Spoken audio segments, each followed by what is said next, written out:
evening and welcome to Current Issues. I'm your host, Hesham Tillawi.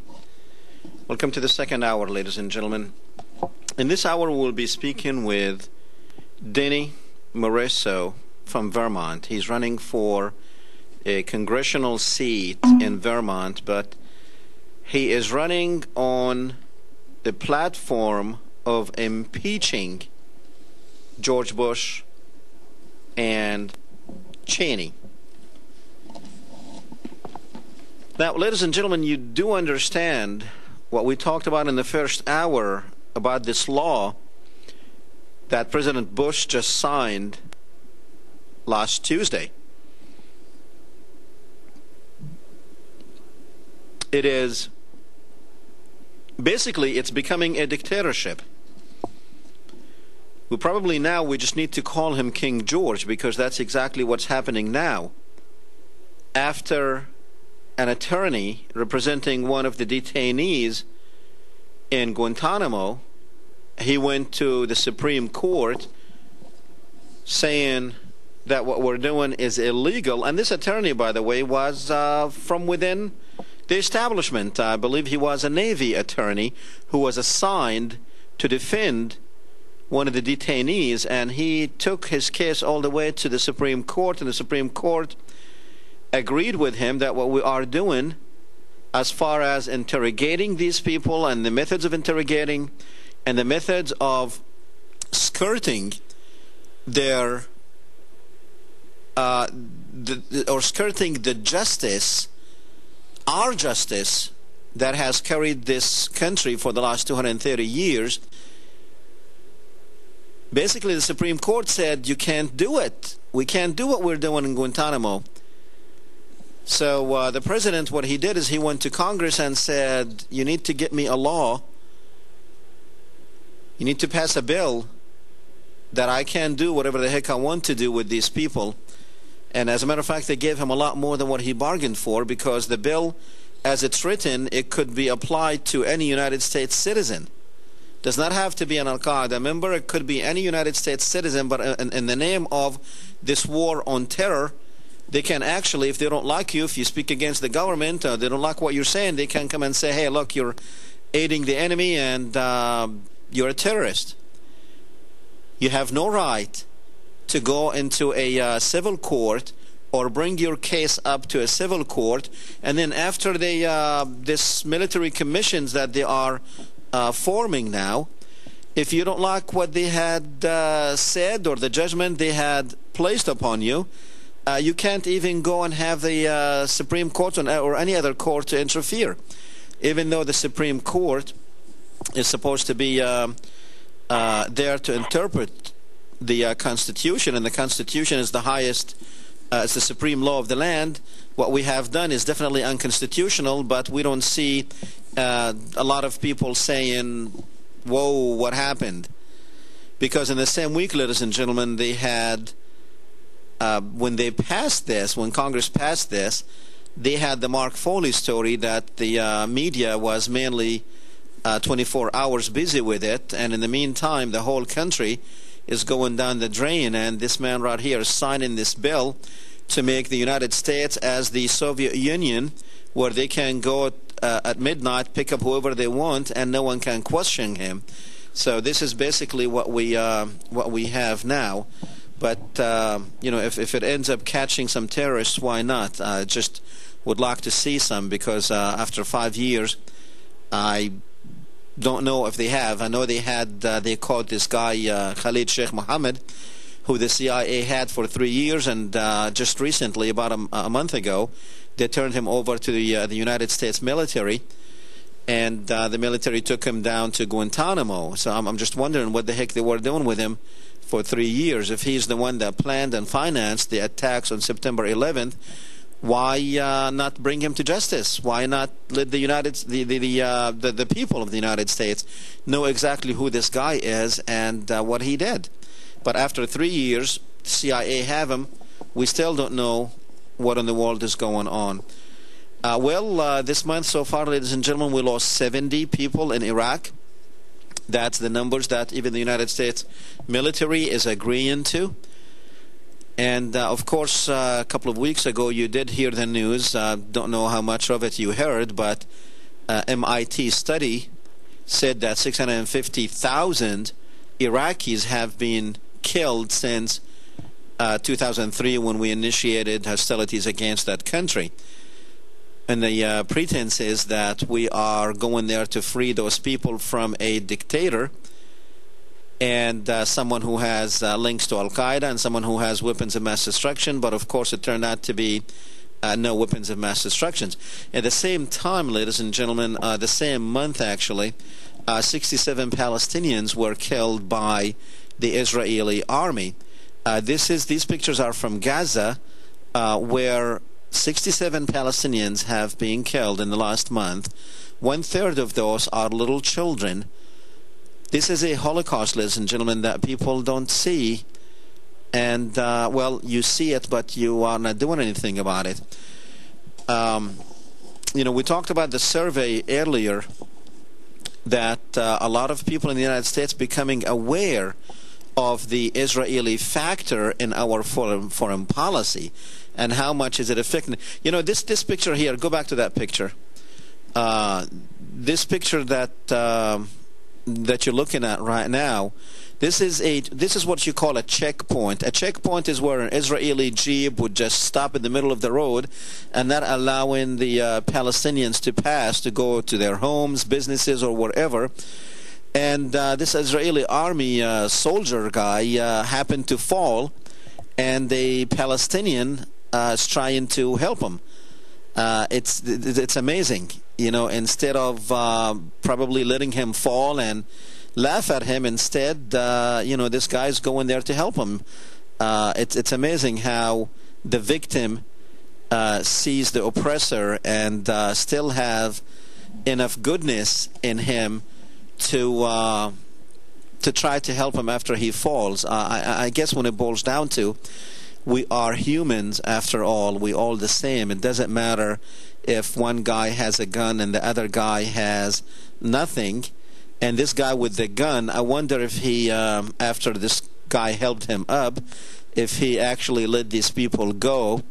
I don't know. I doubt it, because I've been there and I've seen this happen every day. This is the way people live in Palestine, ladies and gentlemen. It's a very sad situation, and this goes on everywhere. You have seen some of the pictures, some of the children dying, home demolished. So we've shown you that in a lot more in previous shows. Anyhow, let's see. Don't know if we have our guest on yet. Do we have Denny with us? Yes, I'm here. Great. Welcome to the program, sir. Denny Morrisseau, he has... you are a congressional candidate in the state of Vermont, right? That's correct. We have only... we're so small, we have only one congressman, 2 senators. So wow. I'm running at large. Okay. Now you are running on something interesting. When you registered for your candidacy, you put impeach Bush or something like that. Yes, we're allowed, even if you're an independent, which I am. You're allowed a 3-word ballot line, 3 words of your choosing, as long as they're not obscene or advocating violence, and I chose impeach Bush now. So that, in effect, that's my ballot line, and basically what that creates, because of this quirky but honest Vermont law, is a statewide referendum here in Vermont, where these things have some favor usually, a statewide referendum on impeaching Bush. And of course, you wouldn't impeach just Bush, you need to do them both, Bush and Cheney. Tell me, Denny, why do you want to impeach Bush? Well, they lied us into this war. They clearly don't give a fig about our body of laws, our history, our democracy, our basic contract, which is our Constitution, at all. And that's unacceptable in any American leader. They simply have to go. I think these guys are criminals, frankly, and I think the list of charges that we could file and prove is as long as my arm. What are some of these charges, Denny? Well, I think we've detailed enough of them right there. Okay. So you're talking about the war and taking us to for false pretenses, taking us into this war? Yes, principally that. But the Bush signing statements, all those signing statements, when he allows Congress goes ahead and passes a law and he signs it, and then he inserts what's called a signing statement. He's done it over 700 times. And essentially that little signing statement says that he, the president, will obey that law or not obey it as he sees fit. Guess what? He has to go. His duty under the Constitution is to see that the laws are obeyed. He has very, very little real power under our Constitution. But now, do you really, Denny, do you really think that the powers in the Constitution are still alive? The whole document and our entire democracy has been completely undermined. Well, I mean, being undermined is one thing, and things written in a Constitution is one thing, but I mean, at the end, it's going to be people with power who will have to do these changes, and unfortunately the people with power are those who are basically walking all over this document. So that's correct. We have out here in the hinterlands where we are just regular people, we have plenty of power, but we've forgotten how to use it, and we've forgotten that we have it, and we've forgotten how to do anything like that. But we're going to have to relearn it, and damned quick. Now, do you know with this new law, and correct me if I'm wrong, with this new law, if Bush hears about you and he does not like you, he can have them pick you up and just throw a aiding the enemy or terrorism, and no one, he does not have to give anyone a reason for arresting anybody. That's how I read the new law, too, though I was just glancing, waiting for your call, I was just glancing at today's New York Times editorial. They are suggesting that it does not apply to U.S. citizens, but that's not how I read it. I think indeed that you are correct. It won't be long before this thing gets interpreted in such a way that he can do that. And I guess I'd just say what he said way back when, bring him on. If he wants to come up here to Vermont and get me, come on up. Come on up, because I'm not backing down. We're not going to back down up here in Vermont, and people across this country have just about had it with George W. Bush and Darth Vader Cheney. So if they want to get into it with us, we're ready. Let's do it.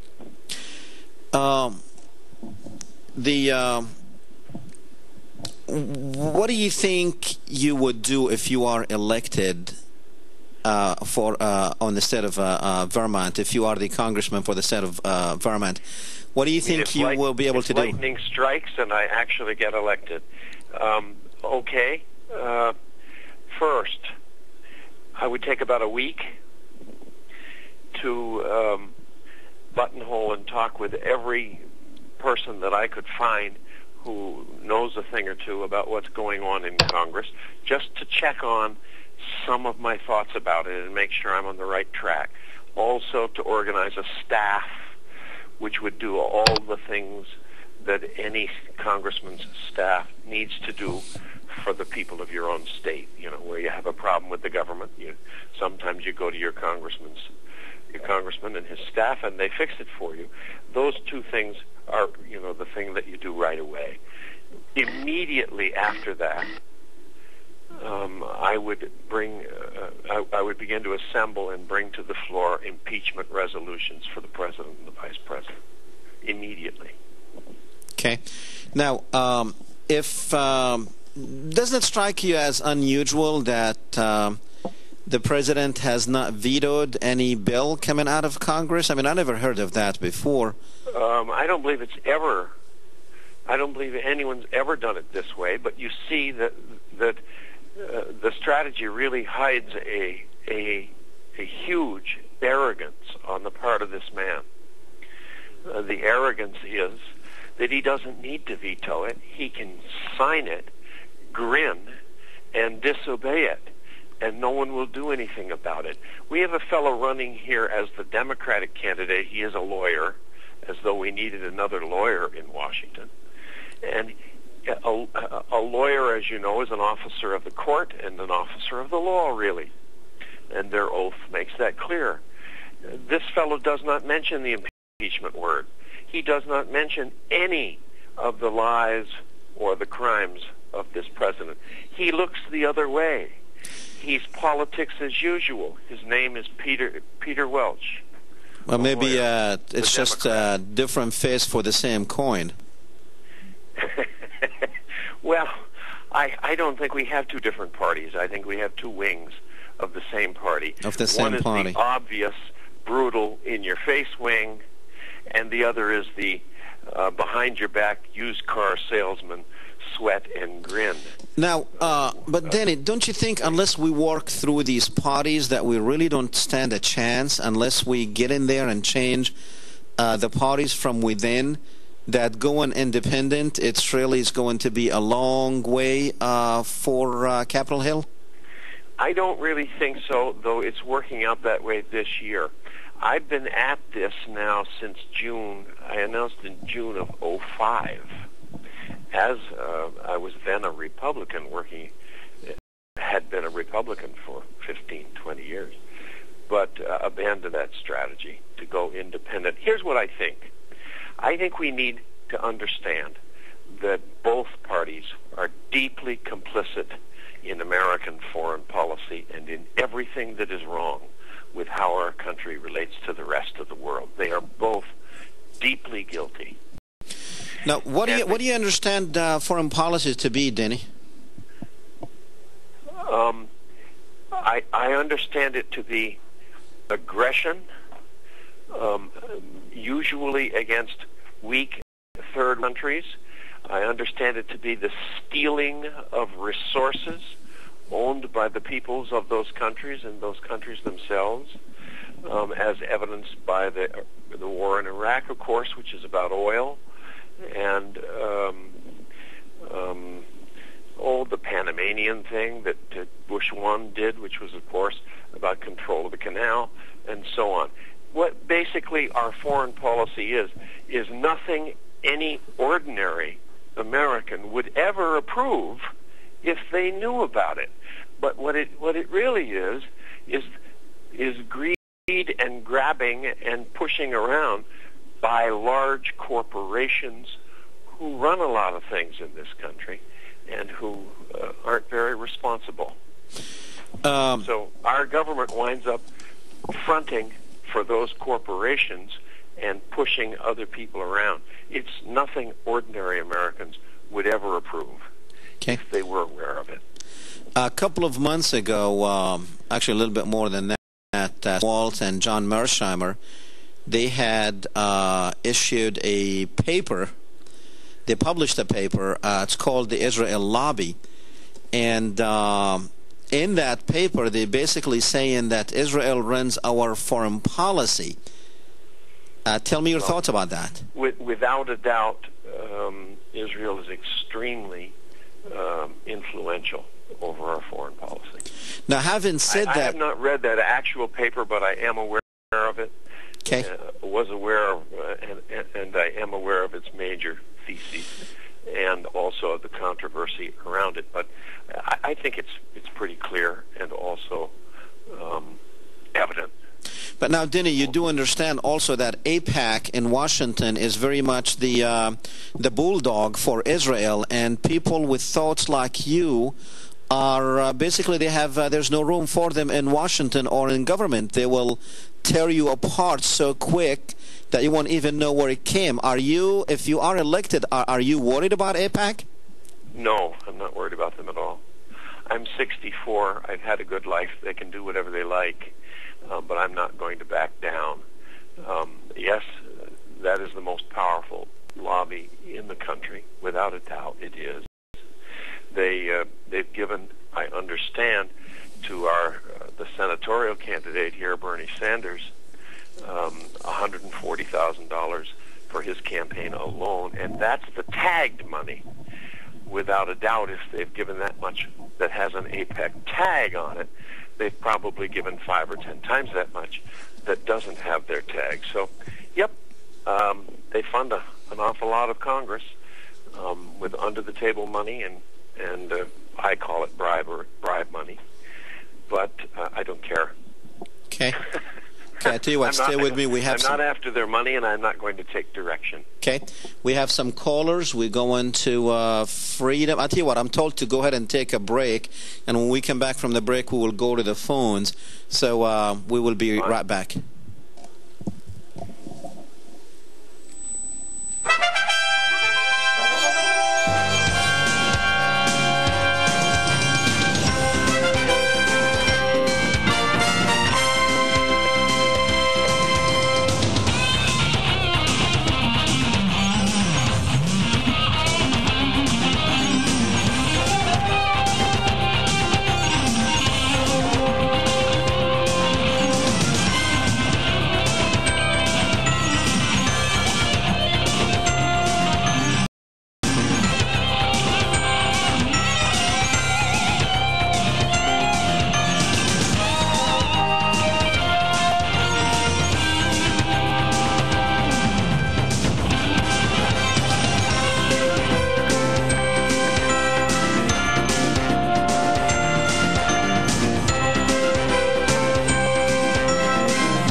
Welcome back, ladies and gentlemen. We are speaking with Denny Morrisseau, congressional candidate from the state of Vermont. And he's running on impeach Bush now. He wants to impeach Bush and Cheney and everyone else with him that took us to war against Iraq. We're going to the phones with Freedom. Go ahead, Freedom. Yes, can Mr. Morrisseau hear me right now, or do I have to talk to you, Dr. Tillawi? Okay. Can you hear the caller? Yes. Yes, he can. Okay, look, here's what I want to ask you. In the tradition of Bernie Sanders, it seems that Representative Bernie Sanders may be the new senator from Vermont in the U.S. Senate, and you may be replacing Bernie Sanders as the representative. I want to ask you a question. Will you support Representative John Conyers if the Democrats, if they happen to be the majority at the time? Would you caucus with the Democrats, and would you support the Judiciary Committee reopening the 9/11 investigation and getting to some truth, especially about Building Number 7? And have you and Bernie Sanders spoken about just what y'all two agenda would be if you would be in the House and he would be in the U.S. Senate? And thanks very much, Mr. Morrisseau. Thank you. Go on. Is that it? Yes. He wants to know if you would support John Conyers. I heard it all. Yes, I would caucus with the Democrats. And of all the people in the House, in the U.S. House, Conyers is one of a very tiny handful who does have my respect, and I would definitely support him. I've not spoken with Sanders because we have a kind of a bad personal history. I've known Bernie since he came to Vermont back in 1970. Actually, he was a researcher and a speechwriter for me back then, because I ran for Congress 3 times back in 1970, in 71, in a special election, and again in 74. So we go a long way back, and I find Bernie a very difficult fellow. And I don't mean. Do you think we need to open an inquiry on 9/11? What happened in 9/11? Yes, absolutely. There's no doubt in my mind about that we have at least rogue elements, and at a very high level, in our government who were involved in the creation of that event. And the very minimal thing that we must do is a reopened and a totally unbiased and very thorough look at the entire series of events that we call 9/11. So are you saying that you do believe that our government had a hand to do with 9/11? Yes. Okay. Yes, I'm convinced of it. Okay, let's go back to the phones with Ramsey from Canada. Go ahead, Ramsey. Hello, sir. Hi. Sir, I totally agree with you that the main problem is the Israeli lobby, because it's not Bush that's running foreign policy. It's people like the people in the Israeli lobby and the think tanks, AIPAC, Genza, Wolfowitz, Pearl, all these Jewish neocons in the Bush's first administration who lied about the Iraq's weapons of mass destruction. I think that's the main problem that we should address, and Mr. Dennis, I think should talk about that. And so another thing that you have to keep in mind, like AIPAC and all these Jewish people, they completely they don't allow any freedom of speech. Anybody who criticizes them is called anti-Semitic, and so on. And that's the main problem. Like there has to be more open debate about this, and of course these people won't allow that. Okay. All right. Thanks. Sir, I just want to say something else. Sure. Go ahead. So I just want to say something, sir. Like on this day of last year, is the day was my first time watching your show. So this is like in the first year. Oh, okay. So this is the first your first anniversary on the show. Yeah, and it's been great. Thank you. Thank you. Thanks. Danny, do you think, can people really talk about Israel and its power without them being accused of being anti-Semitic? It's very difficult, but I will tell you a couple of things about me personally and that issue. I do have numbers of Jewish friends, and I treasure them. I do speak with them about these matters from time to time. I do have deep sympathy for what occurred to the Jewish people under Hitler. You'd have to be inhuman not to. On the other hand, we and they and the world made some very serious mistakes in the beginning when Israel came. The first mistake was that we didn't recognize everyone else who lived in that territory. It was like Americans cleaning the Indians out of the West. We just rolled right over them as though they weren't people and didn't have rights and didn't have laws. It was a mistake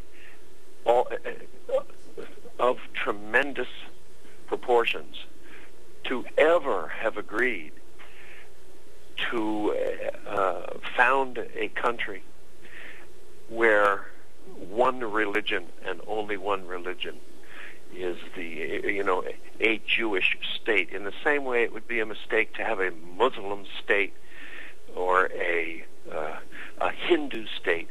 It's fundamental to our way of thinking here in America, and to the couple of thousand years we've got invested in developing democratic modes of governance, that you must not ever mix religion, a single religion, with the power of a government. That's nuts, and we allowed that. So, and finally, nobody over here paid any attention to the history of Palestine.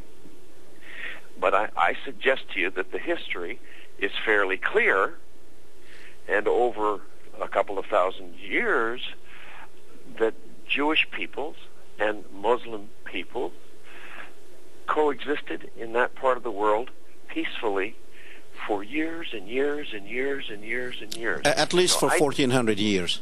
I do not favor a two-state solution.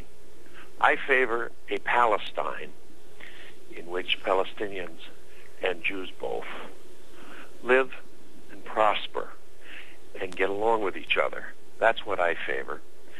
And I would add, if necessary, to bring that about, I would be willing to have this country guarantee that neither side, that neither Palestinians nor Jews could ever be frozen out or turned into non-persons by such a state. In other words, I would give a guarantee that even internal politics would not be respected if it meant turning out one people or another. It's time to it's time to stop this nonsense. It's dangerous, and people are being hurt. And we need to have our Palestinian people's rights respected and their culture respected. And we also need to understand that Jewish people are people too, and we can't throw them into the sea. Well, you should lead the efforts of bringing peace to the region there, because you sound like someone who really has the answer. Well, people are people. White, black, red, green, yellow, male, female, gay, straight, one religion or another. People are people. We're all on this planet together, hurtling through space, and we have some serious problems. And frankly, we don't have time or resources that we should be spending them beating up on each other this way. It's idiocy. We have global warming problems we need to address. We have lots of other problems we need to address. And they're pressing problems. And we will need the creativity of all people, all cultures. Denny, you have a very interesting thought here when you say that beyond 2006 and into the 2008 elections, that you will work hard in recruiting hundreds of fresh, regular citizens to be candidates for, like, congressional candidates. I mean, that's a great thought if we can actually do that and have people who are not bound down to one party or another or some special interest or another, to actually have people, which is supposed to be, we are a representative republic, so these people in Washington should be representing the people, and this is a great idea. Tell me, how would you go about doing this? Well, I failed. So far, I have failed. I began back in June of 2005, just teaching myself how to use the internet, beginning to reach out to, read things, and begin to reach out to people who wrote them, and begin to build a network of people, and also educate myself. Let me ask you something, Denny. Do you think Jesus failed? We have over 1 billion Christians in the world.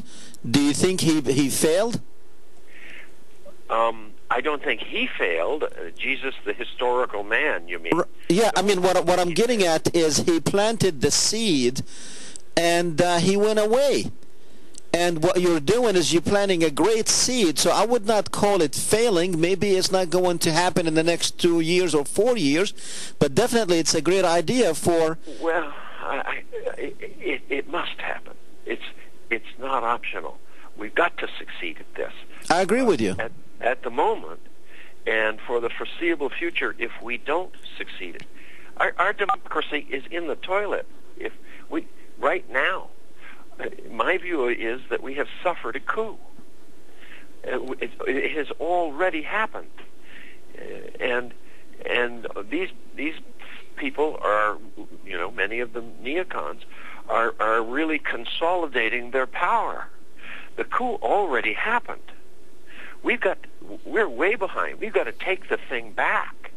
And frankly, the real power is not the presidency.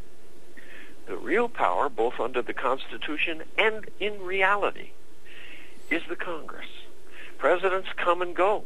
They put them up like little bits of cardboard, and if the going gets sticky, they pull them back, pull them down, and put up another one. But you can't get these congressmen out because they have written laws that protect them, and they have written laws that mean you need huge money to run. So individual people running against an individual incumbent congressman have no chance. None. Zero. Right. And I'm doing that up in Vermont, but I didn't mean to be doing it alone. I meant to be doing it with a bunch of people like me, and I failed to convince any significant number of them to do it. Now, there is a group out there that is a kind of successor group to something I did organize. And it's called the Longhouse Coalition, and it's just now getting together, and they have some 42 or 45, I think it is, as of today, candidates. But mostly Greens and independents and not major party candidates. There is one, Democrat, I think Bob Boldman of Florida. Denny, I really think from efforts like yours, it will come a day when running as a Republican or a Democrat, it will be socially unacceptable.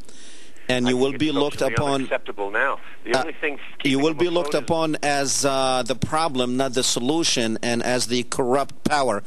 Denny, stay with me. We're going to take a quick break, and we will be right back. Sure.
Welcome back, ladies and gentlemen. We are speaking with Denny Morrisseau from Vermont. He's a congressional candidate for the state of Vermont.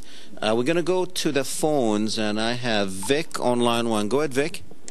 Okay, I'm glad to hear somebody on here speak about the coup that took place in this country. Historian Jim Douglas has been following the activities of the CIA, and he said that the CIA is responsible for the death of Martin Luther King, John Kennedy, and Bobby Kennedy. And he goes back to a statement of Eisenhower, who said, "Beware of the influence of the military-industrial complex." Well, Kennedy was the first president to say, "I would like to take the CIA and smash it into 1,000 pieces and scatter it to the wind." And then he was the last president to do something like that, and he was killed. Colonel Jim Douglas was researching this very carefully. So the coup took place, according to Douglas, the day that Kennedy was assassinated. And your speaker is talking about the coup, and yes, it did take place, and now it's the military-industrial complex that is really guiding this country into wars and little countries, and it's going to be the foreign policy for years to come. I'm sorry to say. But I'm glad to hear somebody say it on the air. The coup took place here. Thank you, Vic. Okay, you're welcome. Okay. Denny? I'm not going to disagree with that caller at all. It's a little bit like asking how many angels can dance on the head of a pin. clearly our democracy has been souring for a while, and most people have not really been aware of that. Also, there are many, many, many under wraps intelligence and black ops portions of our government, most of which have in the past been lumped under the CIA. Let's try to sort that out for a second. I have no problem with a CIA that gathers information, even covertly. And I think we would be fools not to gather information, and other peoples do the same. But I do have a problem with black ops, and I do have a problem with psychological warfare and psyops against foreign peoples and against our own people.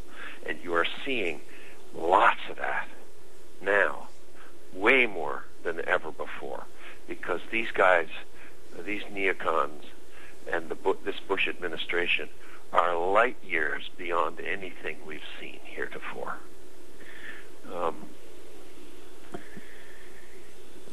What do you think, the CIA had, for the last 3 years, they had this guy supposedly who planned and financed, his name is Khalid Sheikh Mohammed.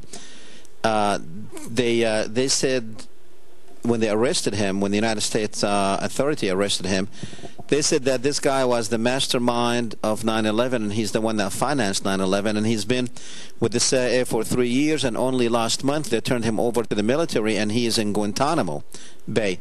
Why do you think, what's amazing to me, and I've said this on this show so many times, if we had this guy for the last 3 years, what the heck we've been doing with him? Why haven't we brought him into a court of law to see exactly what happened? Well, that's a very good question, why we haven't. And I would have to speculate at the answer. But my speculation would be either he's not guilty, or he's going to tell the real story, and the real story is not going to be pretty. The beans. This is. I wondered why Saddam Hussein. I wondered why they let Saddam Hussein live. Actually, because if he was our guy for many years. Of course. The American government funded him for many years. Rummy was over there shaking his hand when he was gassing Kurds in the north and some of his own people. He was our guy, and we didn't care. Our government didn't care about those atrocities. Denny, we supplied him with the chemicals to gas the Kurds. Sure. And back in 1988, when the United Nations wanted to have an embargo, an arms embargo, and condemn Saddam Hussein for using chemicals, the only country in the world that vetoed that resolution was the United States. Yeah. So, And this is on record. Yeah. So what happens? He starts to go against us a little bit, and he wanted to do something. He wanted to sell oil. Not for dollars. He wanted to sell oil with euros, or dinars, or rubles, or euro. He wanted it euros. Yes, that was what did him in. And April Gadsby set him up, as we know, set him up by basically telling him, he could go take Kuwait and no one would care about it. It would, we would look the other way. We would consider that just an Arab matter or a Muslim matter, and he got suckered, made the move, and you see the result. But the amazing thing is that they didn't kill him, though maybe they did. Maybe these guys are all doubles, but because certainly Saddam Hussein, for whatever you may think of the man, and who knows, but he wasn't the village idiot. He would know. He would know where every dollar came from and where every dollar went. No doubt about it. He knows. So if this is Saddam Hussein that we're seeing on our television in the dock over in Iraq, why hasn't he said what he knows? Maybe he's holding it back, trying to keep himself alive. I don't know. You know, isn't anyway, we funded that monster, and then when he showed some independence, we took him down. And that's typical American foreign policy. Well, also, Denny, don't forget back in 1996, Richard Pearl and Douglas Feith wrote a policy paper. It's called The Clean Break, Securing the Realm, which was presented to then Prime Minister Netanyahu, the Israeli Prime Minister. And it was presented to President Clinton, but Clinton decided, no, I'm not going to go and take Iraq and destroy Iraq, because as a matter of fact, it was planned and written in this policy back in 1996, way before September 11th even took place, that we do need to go there. And actually what's happening now is written in that paper, which is divide the country into 3 weak countries so Israel can be the superpower, regional superpower in the Middle East, because Iraq was seen as one of the main obstacles in front of Israel, or in front of Israel being a superpower. Well, and Iran is an even bigger one. Right. And it is the neocons again, who are heavily pushing for an attack on Iran. You know, Denny, you just raised a good point when you said, you know, why aren't we trying Saddam for the more important issues, not what he had done in this small village, or what his army had done in small village. And they have been going on with this for about 6 or 7 months now. Very, very minor issue that they are trying him on, and with all this elaborate TV you know, media frenzy over it, and we are not. Did you notice, Doctor, when the verdict is coming down? When they've scheduled when the verdict is going to be coming down? Oh, a couple of days before the elections. 2 days before the election. Yes. See, most politics and most things that you see happening, both internationally and here in this country, are fake. Everything, it's all faked. It's all structured. It's all a shell game. Of course. And, even the gas prices is a game too. Of course. Of course. The big oil boys like to pretend that they can't control the price, but within reason and within certain time frames, they absolutely can. And they are absolutely dropping that price to improve the chances of the Republican administration might survive, and its hold on Congress might survive. I don't know why they care so much about that. They've got half the Democrats in their pocket too, but they like to keep that game going, as though, you know, they like to play the game so it looks like it's a real fight between the Red Sox and the Yankees. But most of that stuff is fixed. Now, yeah. Denny, I know you're running as an independent, but wouldn't you like to see the Democrats in charge of the House and the Senate? I'm not going to answer that question. I mean, okay. Don't you think that at least if the Democrats were in charge of at least one of these houses, he would not be able to pass laws like he had done last week, or signed actually on Tuesday, because, you know, he had the House of Representatives. You had something like 32 Democrats that actually voted with the Republicans. That's correct. In the Senate, you had about 15 senators that voted with them. Right, exactly. So, I mean, if we had, and I guess this is what it's supposed to be, you know, whenever we have a president who is a Republican, we need a Democratic House or Senate, and it's vice versa, because that's the power of compromise. You know, you can compromise, but when you have both, and you have the presidency, and on top of that you even have the Supreme Court, I mean, might as well just close the shop and go home. Yeah. Yes, but the opposition, except for the Supreme Court, which genuinely has been quite an independent body and quite a courageous one over the years. But inside the Congress, the two parties, I just don't like to credit that there's much to be gained by having a Democratic majority. Some of those guys wearing Democrat labels, more than some, quite a few, most, if not, most of them voted for all the bad stuff, I mean real bad stuff, that Bush has proposed. So, you get a majority that call themselves Democrats, and two-thirds or three-quarters of them are the same servants of power and the same bribe takers and bribe spenders that the Republicans are. They just pretend to be different. They're the used car salesmen. They're the ones that slap you on the back and smile. But they serve the same masters, and that's not us. They don't serve us. So I don't care. I mean, I really don't care, and I think it's nearly irrelevant. A friend who's running for the Senate up here, Craig Hill, whom I like very much and will vote for, says that the Democrats don't even want to win this election and are not going to win it.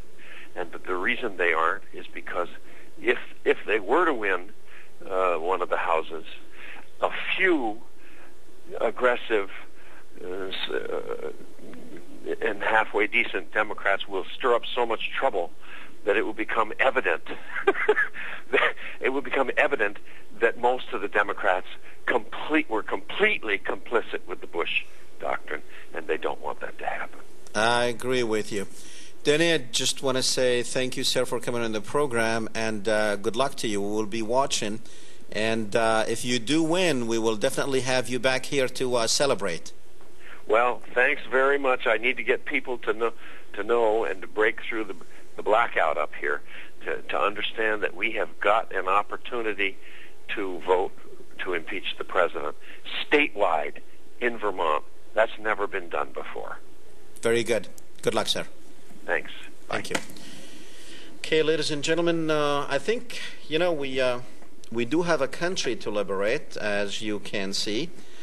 We really have a problem, a big problem, with, maybe you can't feel it now, maybe you don't see it because you're not seeing the implications of what is happening in the country. And I really believe if we did have a Democratic House, at least I know for a fact that it would not have happened where they were able to pass this law, which basically is stripping you of your rights. And Definitely, whenever we can have a different party controlling different aspects of government, that's when you will have the checks and balances that the founding fathers wanted to have in the Constitution.